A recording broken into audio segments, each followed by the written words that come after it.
আপনি কি দ্রুত টাকা কামাতে চান নাকি ধীরে ধীরে বড় সম্পদ করতে চান?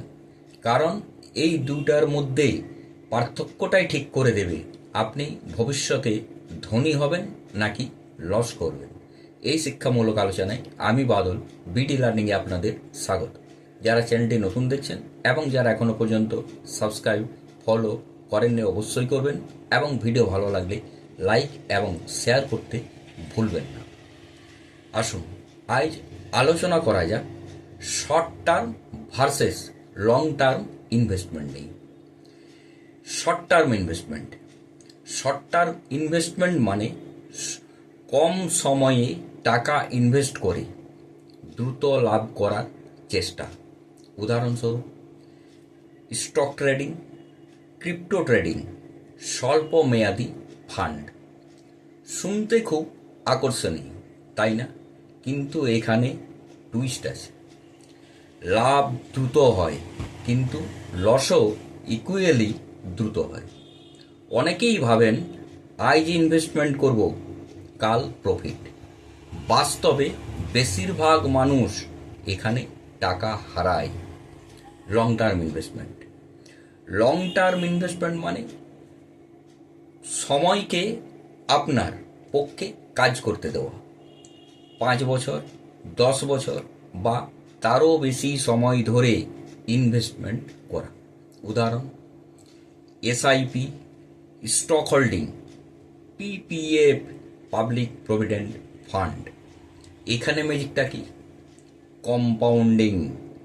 আপনার টাকা আর সেই টাকার লাভ দুটোই একসাথে বাড়তে থাকে। শুরুতে ধীর কিন্তু পরে গ্রোথ। কোনটা বেশি লাভজনক? এবার আসল প্রশ্ন, কোনটা বেশি লাভজনক? চলুন সোজা কথা বলি। Short term high risk high return কখনো কখনো, কিন্তু কনসিস্টেন্সি নেই। লং টার্ম লো রিস্ক, সময়ের সাথে স্টেবল গ্রোথ, প্রোভেন রেজাল্ট। ইতিহাস কি বলে থাকে? যারা ধৈর্য ধরে লং টার্ম ইনভেস্টমেন্ট করেছে তারাই সবচেয়ে বেশি ওয়েলথ তৈরি করেছে। আপনার জন্য কোনটা ঠিক হতে পারে? নিজেকে এই প্রশ্নগুলো করতে হবে। আপনি কি নতুন ইনভেস্টার? আপনি কি রিস্ক নিতে ভয় পান? আপনি কি ভবিষ্যতের জন্য সেভ করছেন?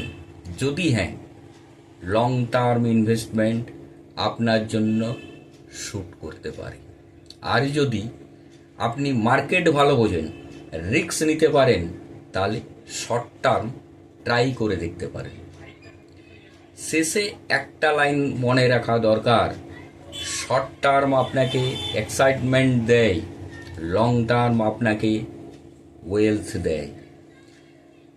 আপনি কোনটা চান তা সম্পূর্ণ নির্ভর করবে আপনার উপর।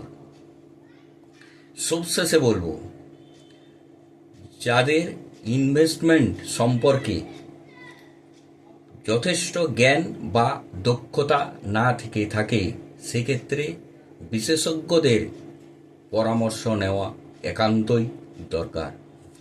নমস্কার, সুস্থ থাকুন, ভালো থাকুন, দেখতে থাকুন বিডি লার্নিং।